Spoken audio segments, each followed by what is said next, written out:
Bonsoir, mesdames, mademoiselles, messieurs, bienvenue dans ce journal. Au sommaire, Covid-19, 11 nouveaux cas de décès et 44 cas positifs. Le point dans ce journal. Les transporteurs clandestins, plus connus sous le nom de Wargaindé, veulent une régularisation de leur situation. Nos reporters sont allés à leur rencontre. À Thiénaba, le mouvement 3T veut fixer les jeunes autour de l'agriculture. L'autoroute à péage tue le petit commerce sur la route. Une autre candidature déclarée à la commune de Thiès-Nord en perspective des locales. La revue de la presse après la page internationale et la page des sports mettra fin à ce journal dans un court instant, le développement.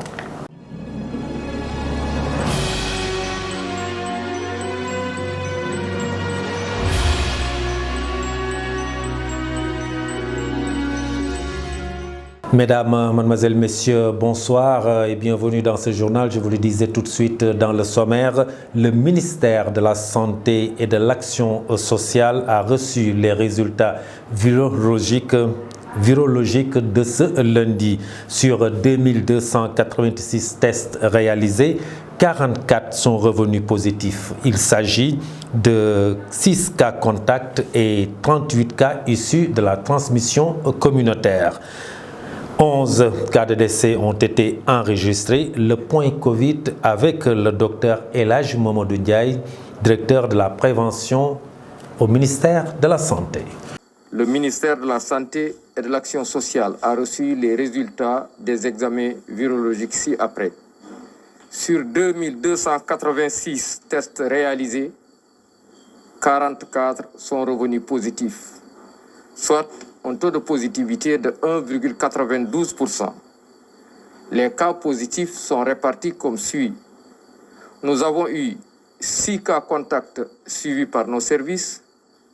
Aucun cas importé n'a été enregistré au niveau de nos différentes portes d'entrée aériennes, maritimes et terrestres. Et 38 cas issus de la transmission communautaire ont été répertoriés et répartis comme suit. La région de Dakar totalise 26 cas, tandis que les autres régions du pays totalisent 12 cas communautaires. Toujours dans le bilan du jour, 458 patients suivis ont été contrôlés négatifs et déclarés guéris. 35 cas graves sont pris en charge dans nos services de réanimation. 11 décès ont été enregistrés le dimanche 29 août 2021. L'état de santé des autres patients suivis ou hospitalisés est jugé stable. Les transporteurs clandestins, plus connus sous le nom de Wargaindé, ne sont pas en règle, mais utiles pour les usagers de la route en déplacement vers l'intérieur du pays et vers la capitale du Sénégal. En plus de la rapidité, leurs véhicules sont plus confortables. Aujourd'hui, ils veulent une régularisation de leur situation. Notre reporter Pape Thioune est allé à leur rencontre à Mbourtois. Le secteur boo dem rek foo dem am na jafe-jafe seulement ñun suñu jafe-jafe li ñu ko yóbbee mooy ñàkk nekk en règle te yéen ñëpp xam ngeen ko. Dans tous les secteurs, on rencontre des difficultés. Nos difficultés dans le cadre de notre travail, c'est qu'on n'est pas en règle. Pourquoi les clients préfèrent les véhicules qui ne sont pas en règle au détriment de ceux qui sont en règle? Les clients refusent souvent d'aller à la gare routière. C'est parce qu'il y a gain de temps, ils sont dans de bonnes conditions de voyage et c'est moins cher. Tout le contraire de la gare routière où l'on peut voyager 4 heures de temps entre Dakar et Thiès, distance seulement de 70 km. Souvent, les véhicules n'arrivent pas à bon port, avec les souvent clients qui sont descendus à Sips ou même à Rufisque. Nos véhicules, c'est la sécurité et le confort. La vétusté du parc automobile de la gare routière fait que nos véhicules sont prisés par les clients. Il y a la qualité du service. C'est dur de déplacer des clients vers les véhicules à cause des tracasseries, alors que cela n'existe pas à la gare routière. Je veux arriver très vite à destination. Ici, c'est le confort et je gagne beaucoup de temps. Aussi, ces véhicules empruntent l'autoroute à péage. À Thiénaba, le mouvement Vision 3T veut mobiliser les jeunes autour d'activités agricoles. C'est ainsi que 4 hectares de terre sont utilisés pour différentes cultures dont l'arachide. Le mouvement exhorte aussi les jeunes à aller s'inscrire sur les listes électorales en perspective des élections locales. Écoutons Maodo Dieye, le président du mouvement Vision 3T. Il est au micro de notre reporter Ahmadou Bambali. Le mouvement Vision 3T a vu le jour depuis le mois d'avril passé, le 5 avril passé, ici en Thiénaba commune, dans la commune de Thiénaba, plus particulièrement dans le département de Thiès. Depuis les événements mars passés, on s'est tenu une réunion de concertation avec les différents leaders qui englobent ce mouvement et on s'est tenu comme idée de mettre sur place un mouvement citoyen. Pourquoi ce mouvement citoyen? Certes, nous sommes dans une commune très animée par le débat politique, mais nous, on a décidé de faire fi à tout cela et d'innover dans le cadre de la citoyenneté. C'est ce qui nous a amené à créer une nouvelle vision pour travailler Thiénaba dans la transparence. C'est combien d'hectares ici? Actuellement, nous exploitons 4 hectares. 4 hectares d'arachide. Justement après cette étape, quelles sont les autres actions engagées? Bon, comme dans le cadre de la citoyenneté, nous envisageons de commencer, certes nous l'avons commencé très tardivement, mais mieux vaut tard que jamais. Inch'Allah, dans la semaine prochaine, nous comptons faire le tour des différents villages que compte cette commune pour inciter la jeunesse, faire appel à la jeunesse à beaucoup plus de mobilisation et d'aller s'inscrire dans les listes électorales parce que cette période la demande et que c'est un engagement que tout le monde doit avoir. À l'état actuel des choses, on ne peut plus accepter d'avoir un taux élevé d'abstention aux élections de représentativité. Justement à ce niveau, nous allons faire appel à toute la jeunesse commune dans tous les villages et dans toute la commune, faire appel à la jeunesse, à la mobilisation et pour qu'ils aillent s'inscrire dans les listes électorales. Merci beaucoup. L'autoroute à péage a tué le commerce sur les bords de la route. C'est le cas à Thiénaba où actuellement la vente des mangues se fait difficilement faute de clients. Écoutons le témoignage de ces vendeuses trouvées sur place. Ces propos sont recueillis par notre reporter Ahmadou Bambali. Péage bi dal gañ na suñu mairie moom mënatuñoo jaay à péage bi moo tax kenn jëndatul ci ñoom. Nous ne parvenons pas à vendre à cause de l'autoroute à péage. Nous enregistrons beaucoup d'invendus sur nos produits. Cela nous cause beaucoup de désagréments. Les clients se font rares. Nous sortions des cas de mangue le matin et le soir, mais cette fois, nous n'avons que des problèmes. Notre problème, c'est comment conserver ces mangues. Tout le monde ne peut pas aller à Keur Mor Ndiaye car c'est très dur pour nous. On se réveille à 5 heures du matin pour aller vendre nos produits. Nous sollicitons l'aide des autorités. Nous avons différentes variétés de mangue. En perspective des prochaines élections locales, une autre candidature à la mairie de la commune de Thiès Nord, celle de Lamine Aïcha Fall, qui s'est officiellement présenté à ses concitoyens pour briguer la mairie de la commune de Thiès Nord. Le voici au micro de Ahmadou Bambali. Le 23 janvier prochain auront lieu les élections locales, municipales et départementales. Notre belle ville a rendez-vous avec sa propre histoire, c'est-à-dire avec la démocratie. Au moment où je vous parle, notre cité est en proie à de grands désordres. Désordre économique, désordre social, désordre environnemental, désordre budgétaire, qui entraînent d'autres désordres évidemment, dans les vies comme dans les lieux de vie. Je le déclare ici et maintenant. On ne peut pas critiquer le pouvoir d'un maire tout en le laissant continuer à gérer tranquillement, en faisant comme si de rien n'était, comme s'il narguait en réalité les populations. Je veux redonner à chaque citoyen de cette ville le goût de l'avenir et l'envie d'un destin en partage. Aussi, à la demande de mes concitoyens, ai-je accepté de soumettre ma candidature à l'élection municipale du 23 janvier 2022 au président de la République son Excellence M. Macky Sall. Je le dis aussi après une quinzaine d'années de service au service de renseignement de mon pays et après une dizaine d'années passées au niveau de l'administration centrale en tant que conseiller technique. Je ne suis pas un homme des marchés.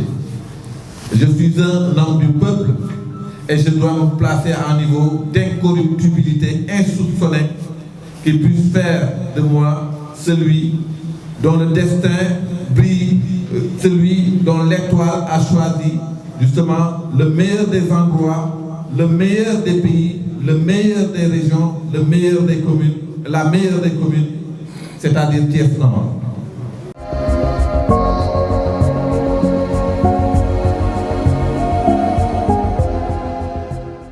Le khalife général des Mourides, Serigne Mountakha Mbacké, a dégagé une enveloppe de 50 millions de francs CFA pour venir en aide aux victimes des inondations dans la ville de Touba.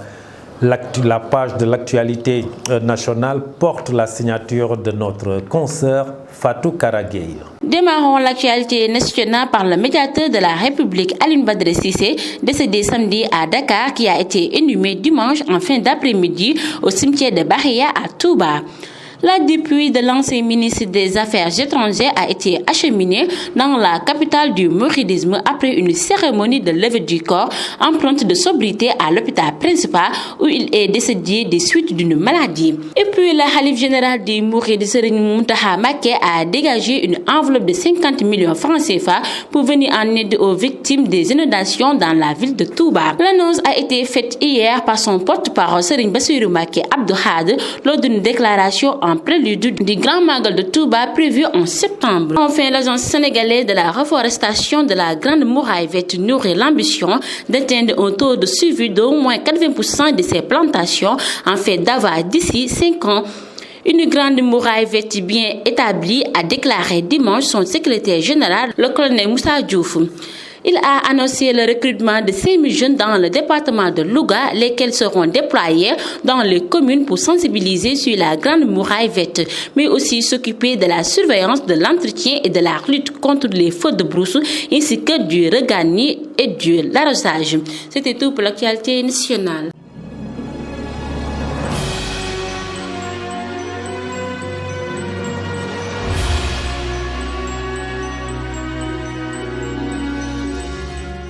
Merci Fatou Karagueye et nous ouvrons la page internationale. En Afghanistan, les talibans seuls aux commandes. Le round-up, c'est avec notre consoeur Ramatoulaye Cissé. Nous démarrons l'actualité internationale au Tchad. À la frontière avec la Libye, de nombreux combattants exerçant pour certains au sein des milices libyennes rongent leurs freins depuis quelques mois pour rentrer au pays. À l'origine de cette envie de retour, le décès de l'ancien président Idriss Déby Itno, mais surtout l'appel de la junte au pouvoir et tous les mouvements armés pour une réconciliation nationale.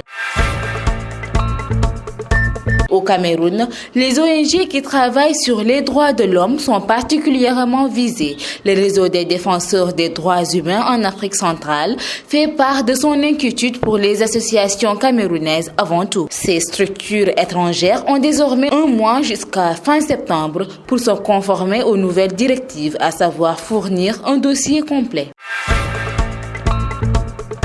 En Afghanistan, les talibans seuls aux commandes après le départ des Américains. Mardi 31 août, les fondamentalistes islamistes, dont les principaux dirigeants se sont réunis à Kandahar, vont devoir gérer une économie à l'arrêt. C'était tout pour l'actualité internationale.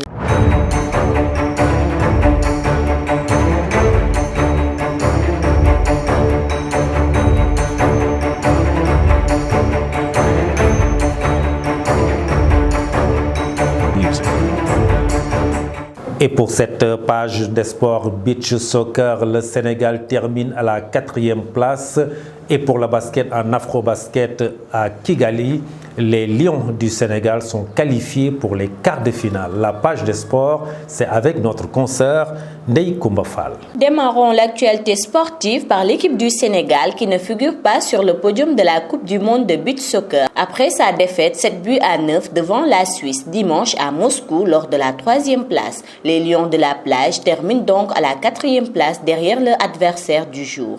Mais une progression pour le beach soccer sénégalais qui s'était arrêté au stade des quarts de finale lors de la dernière édition. Et puis impressionnant en phase de poule avec 3 victoires en autant de matchs, le Sénégal s'apprête à jouer le second tour de la CAN de l'Afrobasket 2021 avec un moral au beau fixe.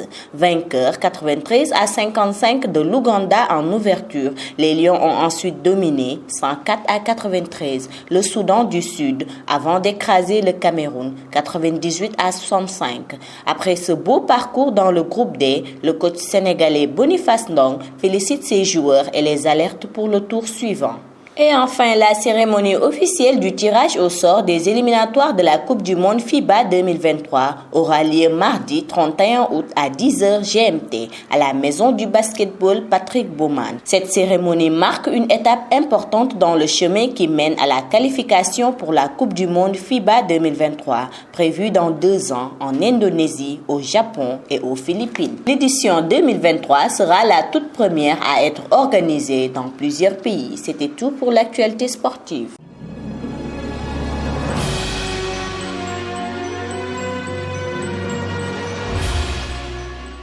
À présent, la revue de la presse avec Rokhaya Dabambeng. Bienvenue, nous démarrons avec le soleil. À la page 3 du journal, nos confrères nous informent du décès d'Alioune Badara Cissé.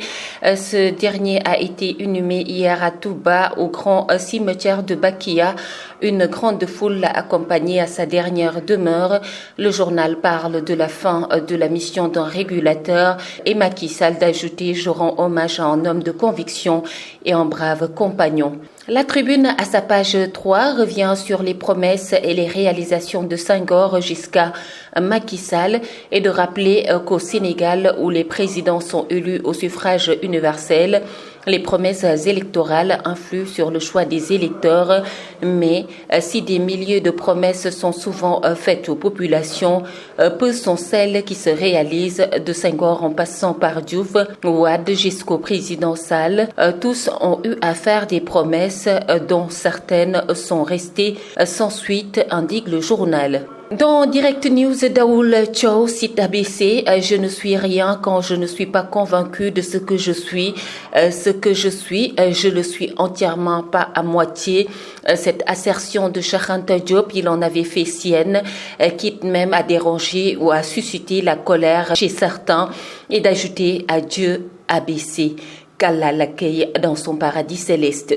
Réumi Quotidien, à sa page 4, sur le traitement anti-Covid, informe que les pharmacies compteront bientôt sur leurs étagères de boîtes de comprimés anti-Covid. Après les vaccins, ces comprimés vont compléter dans les prochaines semaines l'arsenal de lutte contre le Covid-19. Il serait efficace pour les malades à haut risque et devrait réduire le nombre d'hospitalisations. 24 heures dévoile le programme du Magal de Touba 2021. Selon eux, la lecture du Coran et la proclamation des odes de Serigne Touba dès le premier safar se fera sur toute l'étendue de la ville religieuse. La vie et l'œuvre de Serigne Mbacké Kadior et de Serigne Mouhamadou Gaye Diomaye seront revisitées. Raoudou Rayahin fera sa conférence à la veille de l'événement. Il sera interdit de se faire filmer ou photographier à l'intérieur de la grande mosquée. Bonne lecture. Merci Rokhaya Dabambeng, et ceci met fin à ce journal que j'ai eu l'honneur de vous présenter. Merci de l'avoir suivi. Passez une excellente fin de soirée. Au revoir.